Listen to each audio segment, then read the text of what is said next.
Stigma negatif yang menyatakan bahwa orang Islam itu anti-Pancasila, radikal dan intoleran merupakan sebuah masalah yang kini dihadapi oleh Muslim di Indonesia. Pengorbanan kelompok Islam saat perumusan Pancasila seakan dilupakan oleh sebagian masyarakat Indonesia sekarang. Toleransi mereka untuk menerima penghapusan 7 kata di dalam Piagam Jakarta dengan tujuan menjaga keutuhan Negara Kesatuan Republik Indonesia seakan tidak bernilai. Karenanya video ini bertujuan untuk mengangkat peran kelompok Islam dalam perumusan Pancasila dan acuan penerimaan kelompok Islam untuk menghapus 7 kata di dalam Piagam Jakarta.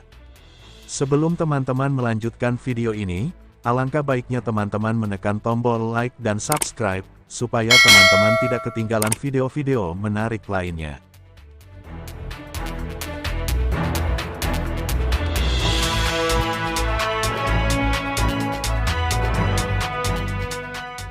Piagam Jakarta merupakan sebuah dokumen yang disusun oleh BPUPKI, merupakan dokumen historis berupa sebuah kompromi antara pihak agama Islam dengan pihak kebangsaan untuk menghilangkan perbedaan antara agama dan negara pada tanggal 22 Juni tahun 1945. Piagam ini merupakan awal dari terbentuknya Perembukaan Undang-Undang Dasar tahun 1945. Secara keseluruhan isi Piagam Jakarta sama dengan pembukaan UUD 1945 yang dikenal sekarang. Hanya saja terdapat perbedaan pada perumusan sila pertama Pancasila dalam Piagam Jakarta. Sejarah perumusan Piagam Jakarta erat hubungannya dengan sejarah perjuangan bangsa Indonesia. Dalam usahanya untuk melahirkan kemerdekaan bagi bangsa Indonesia, BPUPKI melaksanakan 2 kali sidang.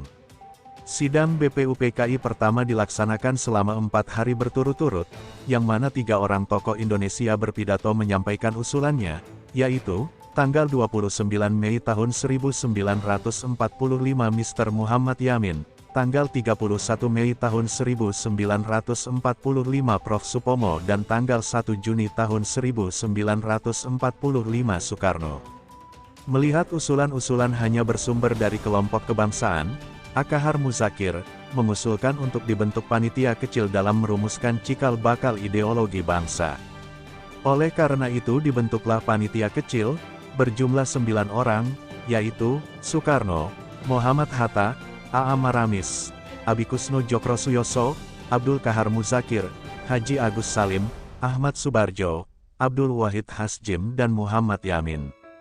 Dan tidak dapat dipungkiri bahwa hasil kerja yang telah diselesaikan oleh Panitia 9 adalah terciptanya rumusan resmi Pancasila bagi Republik Indonesia, yaitu Piagam Jakarta.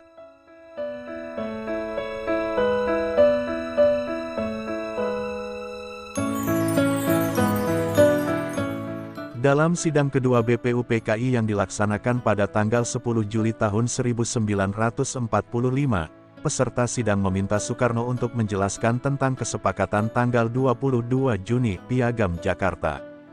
Dalam sidang ini, Soekarno menyampaikan bahwa Panitia 9 telah berhasil merumuskan dasar negara yang merupakan persetujuan antara pihak Islam dan pihak kebangsaan. Setelah jelas sudah tidak ada lagi keberatan di dalam sidang, Ketua Rajiman menutup sidang seraya mempersilahkan para anggota berdiri.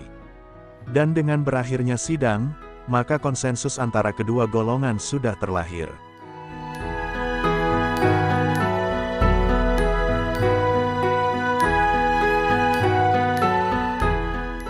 Perubahan terhadap Piagam Jakarta diawali oleh mereka wakil-wakil Katolik dan Protestan yang menyatakan bahwa bagian kalimat tersebut tidak mengikat mereka, tapi hanya mengenai rakyat yang beragama. Namun mereka memandangnya sebagai bentuk diskriminasi terhadap mereka yang golongan minoritas. Dalam hal ini, Hatta lah yang menjadi penyambung lidah daripada mereka. Pada petang hari tanggal 17 Agustus tahun 1945, seorang ofisir Kaigun datang dan mengabari Hatta perihal kabar ketidaksetujuan wakil-wakil Katolik dan Protestan. Mereka menyatakan bahwa jikalau pembukaan itu diteruskan maka golongan Protestan dan Katolik lebih suka berdiri di luar Republik. Maka kemudian Hatta menemui beberapa pemimpin Islam untuk membicarakan hal tersebut, yakni diantaranya Ki Bagus Hadikusuma, Wahid Hasjim, Kasman Singodimejo, dan Tengku Muhammad Hasan. Dan dalam pertemuan yang berlangsung pada tanggal 18 Agustus tahun 1945 ini Hatta menjelaskan kepada pihak Islam perihal apa yang disampaikan oleh golongan Protestan dan Katolik. Dalam sidang pertemuannya Hatta mengusulkan 4 perubahan di dalam UUD 1945. Salah satu perubahannya adalah anak kalimat di Piagam Jakarta yaitu, berdasarkan kepada ketuhanan dengan menjalankan syariat Islam bagi pemeluk-pemeluknya, diubah menjadi berdasar atas ketuhanan yang Maha Esa.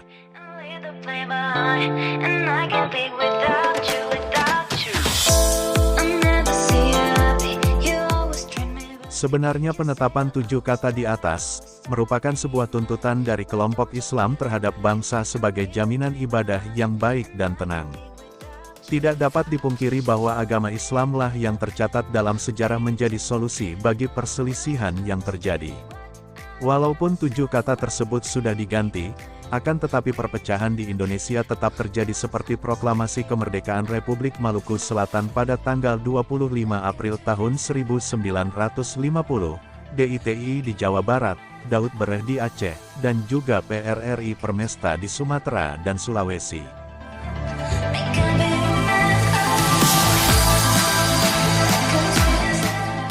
Dari sedikit penjelasan di atas bisa disimpulkan bahwa perubahan 7 kata tersebut tidak bisa meredam pemberontakan yang terjadi di Indonesia. Bagaimana menurut teman-teman? Silahkan tulis pendapatnya di kolom komentar.